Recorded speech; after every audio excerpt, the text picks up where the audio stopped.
अस्सलाम वालेकुम everyone, welcome back to my channel. कैसे हैं आप सब लोग? उम्मीद करती हूँ सब ठीक ठाक होंगे और खैरियत से होंगे।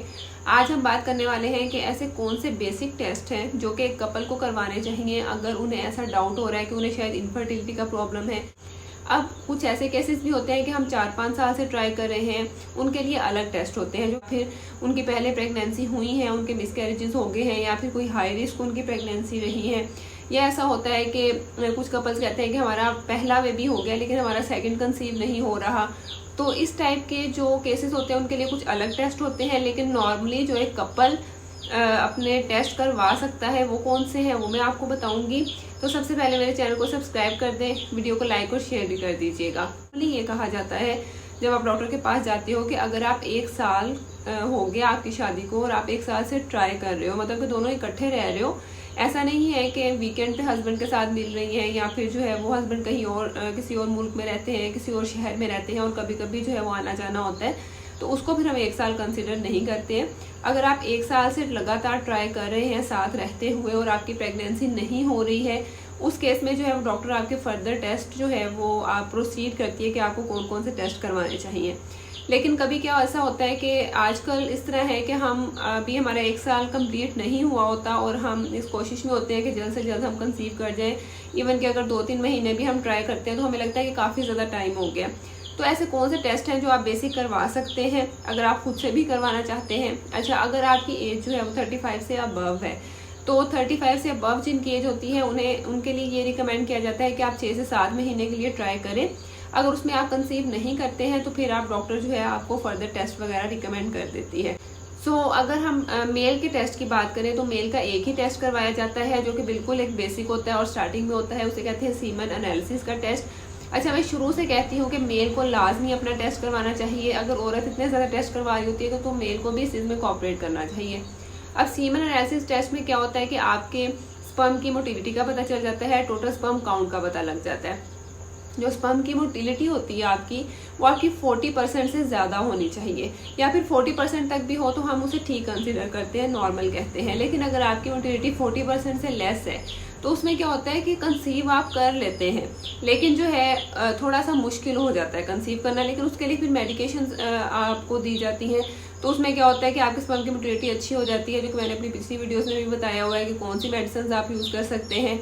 उसके बाद जो है अगर मेल को किसी भी तरह का इन्फेक्शन, ऐसा होता है कि आपकी जो फीमेल पार्टनर होती है उससे भी आपको इन्फेक्शन ट्रांसफर हो जाता है।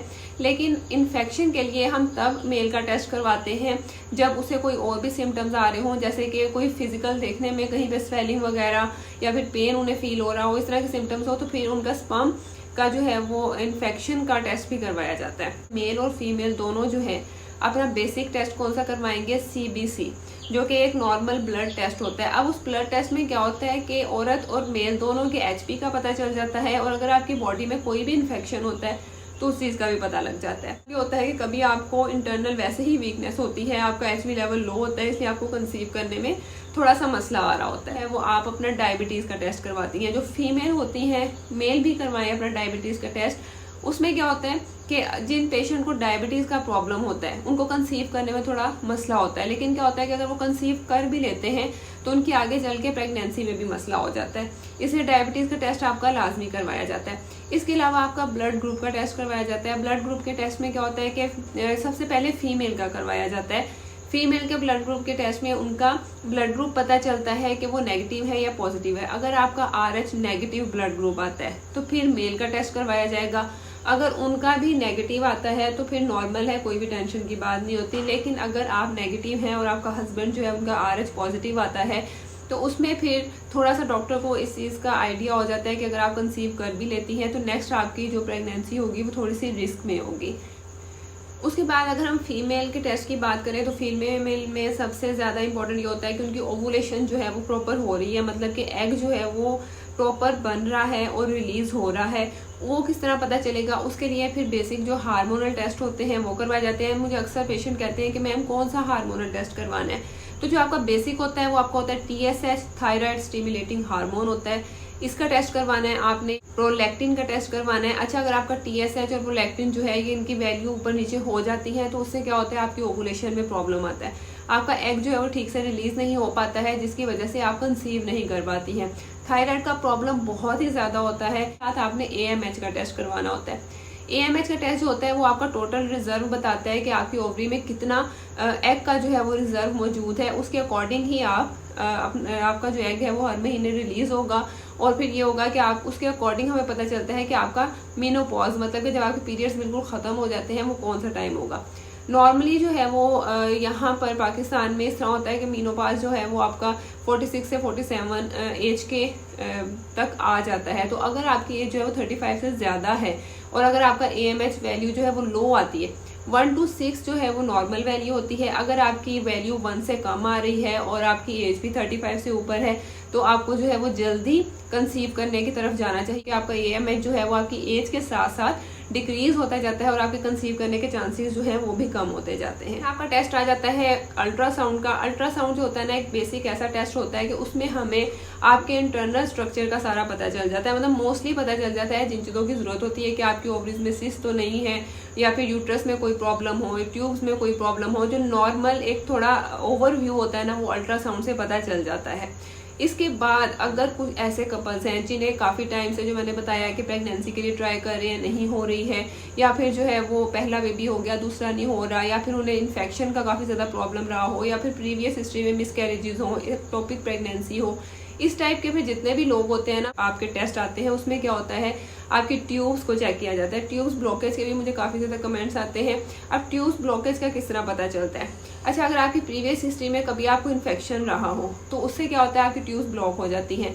या फिर कभी आपकी एक ट्यूब ब्लॉक है तो ये भी चांस होता है कि आपकी दूसरी भी ब्लॉक हो गई हो, या फिर कोई भी ऐसा प्रॉब्लम जो कि आपको पहले से चल रहा हो और उसमें चांसेस हो कि आपकी ट्यूब्स ब्लॉक हो गई हो।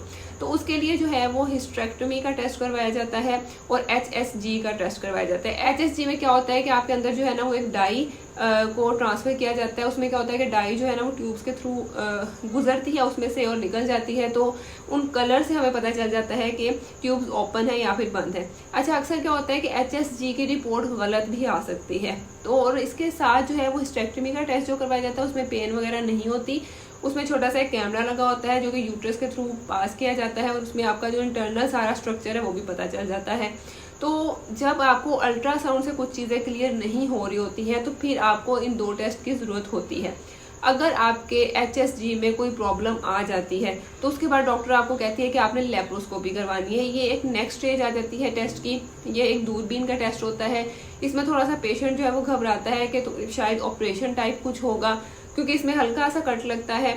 लेकिन अगर आपकी प्रीवियस कुछ ऐसी हिस्ट्री है कि जिससे डॉक्टर को होता है कि इनको ट्यूब ब्लॉकेज का ही प्रॉब्लम होगा, तो फिर आपके HSG और हिस्टेरेक्टोमी ये वाला टेस्ट वो कैंसिल कर देते हैं और डायरेक्ट जो है वो लेप्रोस्कोपी भी आ जाते हैं।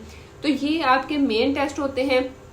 मेल को जो है वो अगर उनके सीमन में कोई प्रॉब्लम आती है तो नेक्स्ट उनके अल्ट्रासाउंड, एक्सरे या फिर जो भी टेस्ट रिक्वायर होगा वो उसके अकॉर्डिंग जो है वो किया जाता है। लेकिन उनमें फ़िलहाल जो है वो एक ही टेस्ट होता है और फीमेल में जो है ये सब टेस्ट होते हैं। लेकिन अगर आपकी जो है वो थोड़ी सी बढ़ जाती है प्रॉब्लम तो उसके लिहाज से फिर आपको ट्यूब्स ब्लॉकिंग के लिए HSG, हिस्टेरेक्टोमी और नेक्स्ट स्टेज पे आपका लेप्रोस्कोपी का टेस्ट होता है, जिससे आपको काफ़ी हद तक चीज़ें जो है वो क्लियर हो जाती हैं।